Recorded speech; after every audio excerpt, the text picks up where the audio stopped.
Halo semuanya. Pernah nggak sih kamu ngerasa udah nganalisis macam-macam, udah yakin banget, tapi hasilnya tetap aja rugi? Mungkin ya, mungkin masalahnya bukan di strategi kamu, tapi ada di sini, di dalam kepala kita sendiri. Nah, kali ini kita bakal kupas tuntas musuh terbesar dalam trading, yaitu pikiran kita. Coba deh renungkan kata-kata ini. Kita tuh sering banget sibuk nyari kambing hitam kan, nyalahin bandar lah, market maker lah.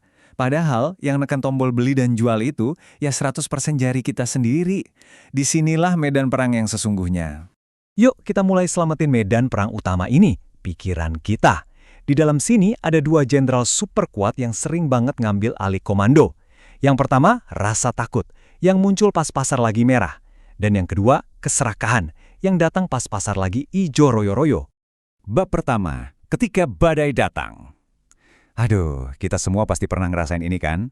Jantung rasanya deg-degan pas lihat layar portofolio isinya merah semua. Rasanya tuh bukan cuma duit yang hilang, tapi kayak keputusan kita lagi dihakimi sama pasar. Ini serangan langsung ke ego kita. Dan di tengah kepanikan itu, musuh pertama yang nongol adalah penyangkalan atau denial. Pikiran kita jadi kayak cermin yang retak.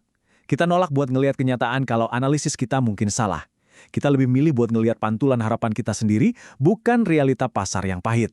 Nah, spiral penolakan ini bahaya banget. Biasanya alurnya gini. Fase pertama, kita nenangin diri. Ini koreksi biasa aja. Fase kedua, pas turunnya makin dalam, kita pegangan sama alasan, tenang, fundamentalnya kan bagus. Nah, fase ketiga ini nih, titik paling kritis. Kita berhenti jadi analis dan mulai jadi pendoa. Dan akhirnya, goresan kecil tadi jadi pendarahan hebat yang nguras modal kita. Bedanya tuh jelas banget. Di kiri, pola pikir seorang trader, dia bertindak sesuai rencana. Dia yang ngendaliin kerugian. Logika yang jadi panglima. Sementara di kanan, pola pikir pendoa. Dia cuma bisa berharap keajaiban. Pasrah dikendaliin sama kerugian dan emosi.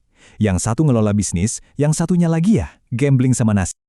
Terus solusinya gimana dong? Jawabannya adalah dengan ngubah pola pikir kita secara total. Coba lihat kutipan ini. Kerugian adalah biaya operasional. Anggap aja kayak kamu punya toko. Kan harus bayar sewa, bayar listrik. Nah, di trading, kerugian kecil itu adalah biaya yang harus kita bayar biar bisnis kita tetap jalan. Ini bukan kegagalan. Ini ongkos bisnis. Intinya, cut loss itu tindakan buat bertahan hidup, bukan tanda menyerah. Bayangin, kamu seorang jenderal. Kadang kamu harus rela ngorbanin beberapa prajurit buat nyelamatin seluruh pasukan kan? Nah itulah cut loss. Kamu ngelepasin posisi yang rugi buat ngelindungin sisa modal kamu. Tujuannya apa? Biar besok kita masih punya pasukan buat bertarung lagi. Oke, sekarang kita masuk ke bab 2. Nyanyian para sirene. Setelah kita berhasil ngelewatin badai kerugian, ada bahaya lain yang mengintai. Dan jujur aja, seringkali ini lebih mematikan. Kenapa? Justru karena rasanya enak banget. Kita ngomongin soal keuntungan. Pas portofolio kita lagi ijo, otak kita tuh kayak lagi pesta dopamin, hormon kebahagiaan. Kita jadi ngerasa tak terkalahkan, ngerasa jadi jenius, kayak udah nemuin cheat code-nya pasar. Ironisnya, justru di puncak rasa senang inilah pertahanan mental kita lagi lemah-lemahnya. Terus muncullah bisikan si serakah di telinga kita. Jangan jual dulu, ini pasti ke bulan. Nanti nyesel loh kalau dijual sekarang. Bisikan inilah yang ngubah seorang trader disiplin jadi penjudi serakah. Kita jadi ngelupain trading plan yang udah dibuat, dan seringkali keuntungan yang udah di depan mata malah jadi kerugian.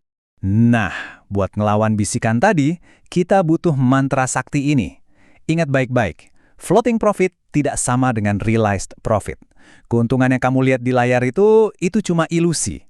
Angka itu belum beneran jadi milikmu sampai kamu benar-benar neken tombol jual. Kemenangan besar itu ujian paling berat buat ego. Gampang banget buat kita ngerasa jadi raja pasar. Padahal justru di saat inilah kita harus jadi orang yang paling rendah hati. Setelah dapat untung besar, langsung reset ego kamu ke level 0. Anggap aja transaksi berikutnya itu kayak hari pertama kamu belajar trading lagi.